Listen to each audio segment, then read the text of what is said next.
Jangan pernah anggap remeh pemadaman listrik yang terjadi di Sumatera, Jawa, dan Bali dalam beberapa hari terakhir. Banyak orang menganggap itu cuma gangguan teknis biasa, tapi sejarah menunjukkan krisis energi sering menjadi awal dari masalah yang jauh lebih besar.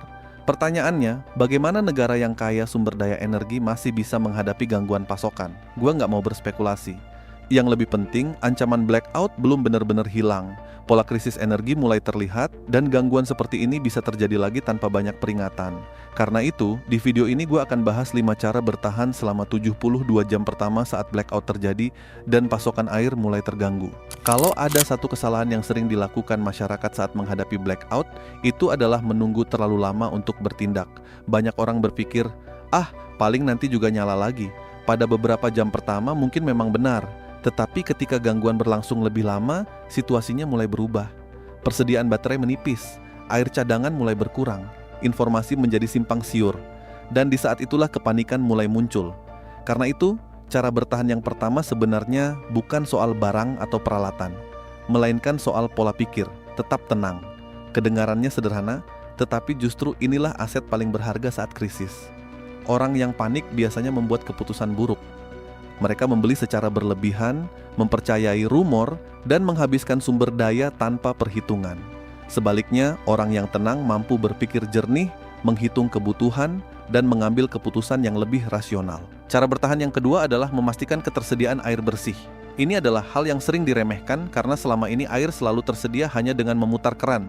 Padahal ketika listrik mati dalam waktu lama, distribusi air bisa ikut terganggu karena pompa dan sistem pengolahan tidak bekerja normal.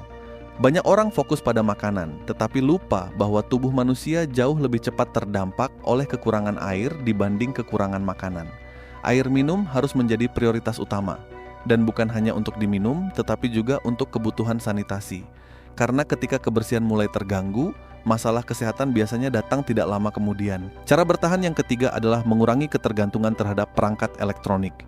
Ini mungkin terdengar ironis di era digital seperti sekarang. Namun blackout mengajarkan satu hal sederhana. Smartphone secanggih apapun hanya berguna selama baterainya masih hidup. Ketika listrik tidak tersedia, penggunaan energi harus lebih bijak. Banyak orang menghabiskan daya ponselnya untuk aktivitas yang sebenarnya tidak penting, lalu menyesal ketika baterai habis saat benar-benar dibutuhkan. Dalam kondisi seperti ini, komunikasi harus diprioritaskan untuk hal-hal yang penting. Informasi yang benar jauh lebih berharga daripada hiburan sementara. Cara bertahan yang keempat adalah menjaga persediaan kebutuhan pokok secukupnya sebelum krisis terjadi. Perhatikan kata secukupnya, bukan menimbun. Karena setiap kali terjadi gangguan besar, selalu ada dua kelompok manusia yang muncul. Kelompok pertama adalah mereka yang bersiap dengan tenang. Kelompok kedua adalah mereka yang panik lalu membeli apa saja secara berlebihan. Ironisnya, kelompok kedua seringkali justru memperparah situasi. Ketika banyak orang membeli tanpa kontrol, pasokan yang sebenarnya cukup bisa terlihat langka. Karena itu, pelajaran penting dari berbagai krisis adalah memiliki cadangan kebutuhan dasar secara wajar jauh lebih baik daripada ikut berebut ketika situasi sudah tidak menentu. Dan cara bertahan yang kelima adalah membangun ketahanan komunitas, bukan hanya ketahanan pribadi. Ini mungkin yang paling jarang dibahas, padahal sering menjadi faktor penentu. Ketika blackout terjadi, tidak semua orang memiliki kondisi yang sama. Ada lansia yang tinggal sendiri, ada keluarga yang memiliki bayi, ada tetangga yang membutuhkan bantuan. Dalam banyak bencana dan gangguan besar di berbagai negara, masyarakat yang mampu bekerja sama biasanya pulih lebih cepat dibanding masyarakat yang hanya memikirkan dirinya sendiri.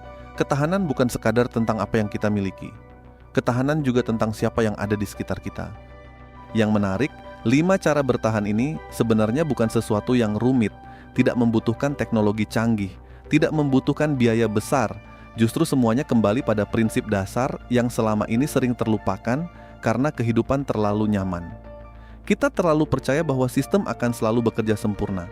Kita terlalu yakin bahwa listrik akan selalu menyala. Kita terlalu yakin bahwa air akan selalu mengalir. Dan ketika gangguan terjadi, barulah kita sadar bahwa banyak kebutuhan dasar ternyata bergantung pada rantai yang sangat panjang dan sangat kompleks. Disinilah kita perlu sedikit lebih kritis, bukan untuk menyebarkan ketakutan, tetapi untuk belajar dari kenyataan. Ketika isu pasokan energi dan stok batu bara mulai dibahas, ketika pemadaman bergilir terjadi di berbagai daerah, ketika gangguan distribusi listrik muncul meskipun hanya sementara, semua itu seharusnya menjadi pengingat bahwa tidak ada sistem yang 100% kebal terhadap masalah. Bahkan sistem terbesar sekalipun tetap memiliki titik lemah.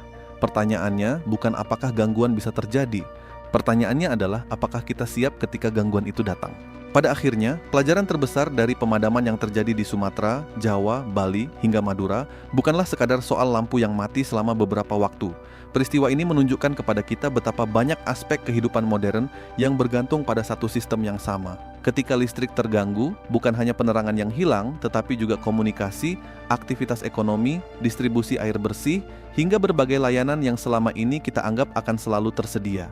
Yang perlu kita pahami, tujuan dari pembahasan ini bukan untuk menakut-nakuti atau membuat kita hidup dalam kecemasan. Justru sebaliknya, kesadaran akan risiko seharusnya membuat kita lebih tenang, karena kita tahu apa yang harus dilakukan ketika situasi tidak berjalan normal. Orang yang siap tidak selalu memiliki sumber daya paling banyak, tetapi mereka memiliki rencana ketika keadaan berubah secara tiba-tiba.